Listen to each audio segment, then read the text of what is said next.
തിരുവട്ട നമ്മൾ ഇടിച്ച് കയറി ക്യൂ നിന്ന് സിനിമ കാണുന്ന സമയം തൊട്ട് അല്ലെങ്കിൽ നമ്മൾ ഏറ്റവും കൂടുതൽ സിനിമ കാണുന്ന സമയത്തെല്ലാം ഒന്നുകിൽ കൊമേഴ്സ്യൽ സിനിമ, ആർട്ട് സിനിമ, അല്ലെങ്കിൽ അവാർഡ്, അല്ലെങ്കിൽ നല്ല സിനിമ, ചീത്ത സിനിമ.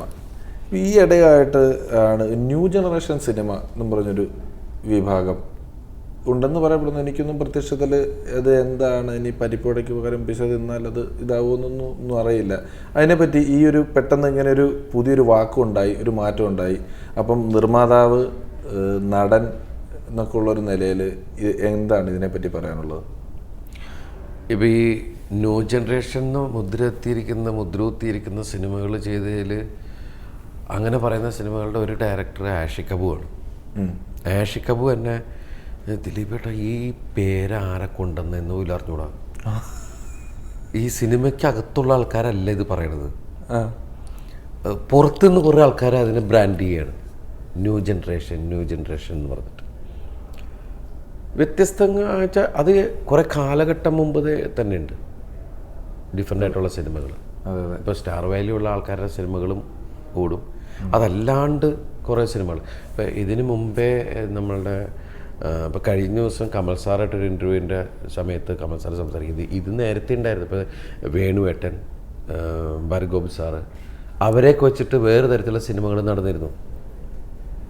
അന്ന് കോസ്റ്റൊക്കെ കുറച്ചിട്ട് അന്ന് നസീർ സാറ്, സത്യമാഷ്, അതൊക്കെ കഴിഞ്ഞ് സോമേട്ട സുവേട്ടൻ അങ്ങനെയൊക്കെ കഴിഞ്ഞിട്ട് അതിൻ്റെ ഇടയ്ക്ക് മമ്മൂക്കയുടെയും ലാലേൻ്റെയും പടങ്ങൾ ഓടുന്നുണ്ട്. അങ്ങനെ എല്ലാ തരത്തിലും ഡിഫറെൻ്റ് ആയിട്ടുള്ള സിനിമകൾ നടക്കും. അപ്പോൾ പുതിയ സംവിധായകർ വരുമ്പോൾ അവർ ഡിഫറെൻ്റായിട്ട് എന്തെങ്കിലും വേറെ തരത്തിൽ മാറി ചിന്തിക്കുമ്പോഴേക്കും ഉടനെ അത് ഒരു സ്റ്റാമ്പ് അടിച്ചു കൊടുക്കുന്നതിൽ എന്താണെന്ന് മനസ്സിലാവണില്ല. ഇല്ല, ഈ കൂടുതൽ കളക്ഷൻ വരുന്നത് ഇപ്പോൾ മെട്രോ സിനിമ പല രീതിയിൽ ഇതിന് മുദ്ര കുത്തുന്നുണ്ട്. അങ്ങനെ സിനിമകളെ മെട്രോ സിനിമ അങ്ങനെയൊക്കെ ഉണ്ട്. ഇപ്പോൾ ഈ മായാമോഹൻ ഇപ്പം ഇത്രയും കാര്യമായൊരു വലിയ വിജയം, അതിൻ്റെ ഏതൊരു പ്രിൻ്റഡ് മാഗസിനിൽ വന്ന ഇൻ്റർവ്യൂവിൽ പെണ്ണായി ഒരുങ്ങിയപ്പോഴാണ് പെണ്ണുങ്ങളുടെ കുറേ കഷ്ടപ്പാടുകൾ ഞാൻ മനസ്സിലാക്കിയെന്ന് പറഞ്ഞു. അത്രയും ഭയങ്കര കഷ്ടപ്പാടുകളായിരുന്നു അതിൻ്റെ, അല്ലെങ്കിൽ എന്താണ് കേരള പെണ്ണുങ്ങൾക്ക് ഇത്ര കഷ്ടപ്പാട്? പെണ്ണുങ്ങൾക്ക് നല്ല കഷ്ടപ്പാടുണ്ട്. കാരണം എന്ന് വെച്ചാൽ അല്ല ഒറ്റയ്ക്ക് ഒരു പെൺകുട്ടി റോട്ടിൽ പെട്ടാലുള്ള അവസ്ഥകൾ ഇപ്പം എല്ലാവർക്കും ഉണ്ടല്ലോ. കാണാൻ കൊള്ളാവുന്ന ഒരു വസ്തു കാണുമ്പോൾ ഒന്ന് തൊട്ട് നോക്കിയാലോ എന്ന് തോന്നുന്ന ഒരു സ്വഭാവം നിങ്ങൾക്ക് നമുക്കറിയില്ല. എന്നാലും അല്ല, നമ്മളൊന്നും ആ ടൈപ്പ് അല്ലാത്തതുകൊണ്ടൊരു നമുക്ക് വേറെ ആംഗിളിൽ നിന്ന് സംസാരിക്കാം. വേറെ അതുമല്ല, ഞാൻ എന്ത് തെറ്റ് ചെയ്തു ഞാൻ ഈ നമുക്ക് അല്ല. അപ്പം ഈ ഞാനത് അഭിനയിക്കുന്ന സമയത്ത് ഞാൻ പറഞ്ഞില്ലേ, പല പ്രാഥമിക കർമ്മങ്ങൾ എന്നൊക്കെ പറയുന്ന പോലത്തെ ചില കാര്യങ്ങൾ. പ്രാഥമിക പോട്ടെ, ഒരു മനുഷ്യനുള്ള കർമ്മങ്ങളിൽ പ്രാഥമിക വെളുപ്പിന് തുടങ്ങിയിട്ട് അത് മാറിപ്പോവും.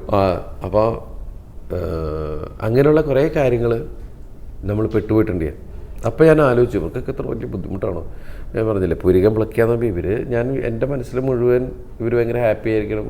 പാർലറിലൊക്കെ ഞാൻ പാർലറിൽ പോവാം എന്നൊക്കെ പറഞ്ഞ് പോകണ കാണുമ്പോൾ അവിടെ പോയി കരയാൻ പോകണമെന്ന് നമുക്കറിയില്ല. പുരുകമൊക്കെ പിടിച്ച് അങ്ങനെ കുറേ കാര്യങ്ങളൊക്കെ. അല്ലെങ്കിൽ ഈ ദൈവത്തിൻ്റെ സൃഷ്ടിയിൽ മനുഷ്യരിൽ മാത്രമാണ് പെണ്ണുങ്ങൾക്ക് ഭംഗി കൂടുതൽ.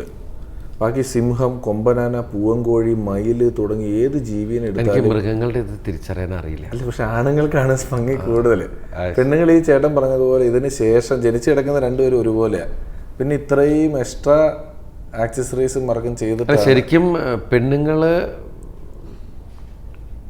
കുറച്ച് പെണ്ണുങ്ങൾ അധികം മേക്കപ്പും കാര്യങ്ങളൊന്നും ഇല്ലാണ്ട് നല്ല ഭംഗി തോന്നും. ചിലര് കുറച്ച്. പിന്നെ കുറേ ആൾക്കാർ അതൊന്ന് അണിഞ്ഞൊരുങ്ങി വരുമ്പോഴാണ് നമുക്കൊന്നും ഇതൊന്നുമില്ല. നമ്മൾ കിട്ടിയത് മറുതെടുത്ത ചെയ്ത് ഇറങ്ങി കിട്ടിയ ഷർട്ട് വേറെ മേക്കപ്പ് പോകുന്നുണ്ട്. ഞാൻ പോവും കാണാൻ.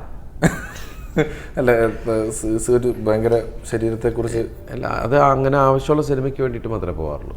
അല്ലെങ്കിൽ ചിലപ്പോൾ വല്ല ഓട്ടം കാര്യങ്ങളൊക്കെ ഉണ്ടാകത്തുള്ളൂ. സാധാരണ ഒരു മെയിൻറ്റെയിൻ ചെയ്യാനുള്ള ജിമ്മിൽ പോകുമ്പോൾ അതല്ലേ ഭക്ഷണ ക്രമീകരണങ്ങൾ, എന്തെങ്കിലും ഭക്ഷണ ക്രമീകരണങ്ങൾ ഇങ്ങനെ നിത്യോപന മറ്റേ കാര്യമായിട്ട് നിർത്തുന്നതിന് വേണ്ടിയിട്ട് പല സിനിമാക്കാരും ഒക്കെ അങ്ങനെ ചെയ്യുന്നുണ്ടെന്നാണ് കേട്ടത്.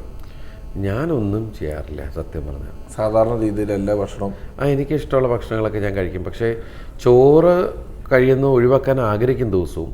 പക്ഷേ ഞാൻ ചോറ് കഴിക്കും. എനിക്ക് ചോറ് ഭയങ്കര ഇഷ്ടമാണ്. പക്ഷേ നമ്മുടെ പ്രശ്നം എന്ന് വെച്ചാൽ വയറും ചാടിക്കും കവിളും ചാടിക്കും.